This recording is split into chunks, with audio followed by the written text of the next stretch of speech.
It's time for Ask Our Doctors, a special pharmacist edition. And joining us today to help us answer some popular summertime health concern questions is CVS pharmacist Ushima Thomas. Welcome back to the show, Ushima. Thanks. And we recently hit the streets to find out exactly what summertime health questions people have on their minds.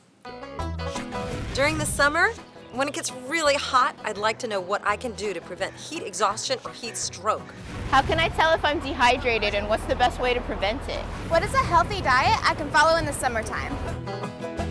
And I want to start with this idea of heat exhaustion, heat stroke. It's really a continuum. It can happen quite often in the summer due to the heat, the humidity. So it all starts a little bit with dehydration, moves on to heat exhaustion, and then if you don't get proper treatment, it can lead to heat stroke. So what is heat exhaustion?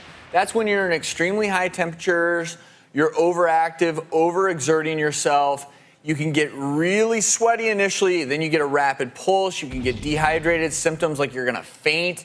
Heat exhaustion can lead to heat stroke. What can happen with that is your body temperature can get really high as temperatures of 104 and above. You can get really dry skin, which is reflexive of the dehydration, and you can get nausea, and that needs serious medical treatment. And I think people don't realize that anyone from a healthy runner who's actually otherwise in good condition or to a mother who's outside for the day with their kids, you need to plan ahead of time when you're going to be outside and what the temperature is going to be like. So you're going to wear lightweight clothes and you're going to make sure you stay in the shade if you're going to be outside for a long period of time. I think it's important to mention alcoholic beverages too. Absolutely. That they're going to help dehydrate you, especially if you're drinking during the day. You want to avoid the hotter times of the day to do your activities. And let's get back to this question about what to eat during the summer, healthy diets, foods that can keep you hydrated. Here's a couple examples of great summer healthy foods. Chilled gazpacho soup, nice, lots of vegetables, a lot of water in there, really helps you stay hydrated. And then, of course, melons, watermelon, cantaloupe, honeydew is my favorite.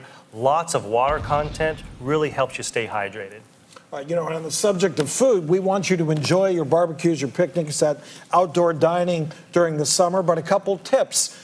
As far as food, you don't want to leave food out for more than 1 hour, especially when it's warm. Another tip, keep your foods, the different foods, and your utensils separate. Don't cross-contaminate the foods that you're taking on your barbecue. Dr. Orton, I was really surprised to find out that it's estimated about 76 million cases of food poisoning happen every year, particularly in summertime when you leave with those potato salads and avocados and things that carry mayonnaise, that you leave those out exposed to the heat and you go to eat them a few hours later, you wonder why you're sick, and it's because you probably got some food poisoning because you didn't put that back in the cooler when it should have been back in the cooler. Exactly. Another really popular summertime question is, how do I protect my eyes? Eye health is so very important.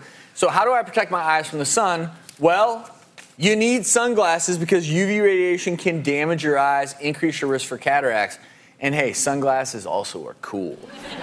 You have to get the right kind of sunglasses. You want to make sure your sunglasses have blockage of at least 99 to 100% of UVA and UVB protection.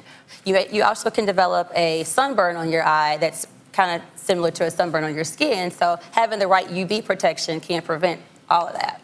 Yeah, here's another question a lot of parents ask is, what are some good items to pack for a kid's summer camp?